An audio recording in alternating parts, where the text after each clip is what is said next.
శుక్లాంబరధరం విష్ణుం శశివర్ణం చతుర్భుజం ప్రసన్నవదనం ధ్యాయేత్ సర్వవిఘ్నోపశాంతయే. వాగర్ధావివ సంపృక్తౌ వాగర్ధ ప్రతిపత్తయే జగత పితరౌ వందే పార్వతీ పరమేశ్వరౌ. రాశి ఫలాలకు స్వాగతం. తదుపరి కన్యారాశి. ఈ కన్యారాశి ఉత్తరా నక్షత్రం 2, 3, 4 పాదాలు, అలాగే హస్తా నక్షత్రం 4 పాదాలు, చిత్తా నక్షత్రం 1, 2 పాదాలు. వీరికి ఆదాయం 5, వ్యయం కూడా 5, రాజపూజ్యం 5, అవమానం 2గా ఉన్నది. ఈ రాశి వారికి గ్రహాల సంచారం అనుకూలంగా ఉన్నది. సంకల్ప సిద్ధి, వ్యవహార జయం పొందగలుగుతారు. బంధుమిత్రులతో మాత్రం మీరు సత్సంబంధాలు ఈ సంవత్సరం బాగా నెలకొంటాయి. ఆదాయం బాగుంటుంది.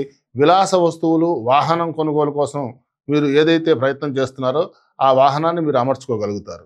దీర్ఘకాలికంగా మీకు తీరని కోరికలైతే ఈ సంవత్సరం నెరవేరగలవు. తరచూ కూడా శుభకార్యాల్లో పాల్గొంటారు. దంపతుల మధ్య కలహాలు తలెత్తినా కూడా వెంటనే సమస్య పోయేటటువంటి సూచన ఈ సంవత్సరం మీకు గోచరిస్తూ ఉన్నది. మీ ప్రమేయంతో ఒక శుభకార్యం నిశ్చయం అవుతుంది.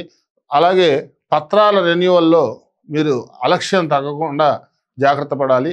కొత్త పనుల ప్రారంభ సమయంలో మాత్రం ఆటంకాలు ఎదుర్కొంటారు. శకునాలను పట్టించుకోకుండా మనోధైర్యంతో మీరు వ్యవహరించండి.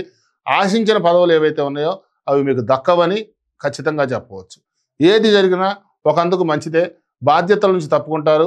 ఉద్యోగస్తులకు ఏకాగ్రత అనేది ఒక ప్రధానమైంది. అధికారుల తీరును మీరు గమనించి మెలగవలసినటువంటి ఆవశ్యకత సూచిస్తున్నది. ఉపాధ్యాయులు మాత్రం తరచూ ఒత్తిడికి గురవుతూ ఉంటారు. ప్రముఖుల జోక్యంతో కొన్ని సమస్యల నుంచి మీకు ఈ సంవత్సరం విముక్తి లభిస్తుంది.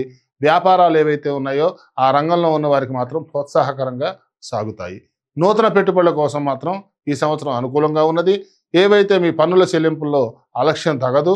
అలాగే వ్యవసాయ, తోటల రంగాల వారికి మాత్రం సామాన్యంగానే ఉన్నది. దిగుబడి బాగున్నా కూడా మద్దతు ధర మాత్రం సంతృప్తి ఇవ్వదు. బిల్డర్ల ఆదాయం బాగుంటుంది. తరచూ కూడా మీరు ఆలయాలు సందర్శించడం, అలాగే అసాంఘిక కార్యక్రమాల జోలికి పోకుండా ఉండడం మంచిదని సూచన. ఈ రాశి వారికి శ్రీ కనకదుర్గమ్మ, అలాగే మల్లేశ్వర స్వామిల ఆరాధన అన్ని విధాలా కూడా శుభదాయకమని పరిహారం తెలపడం జరిగింది.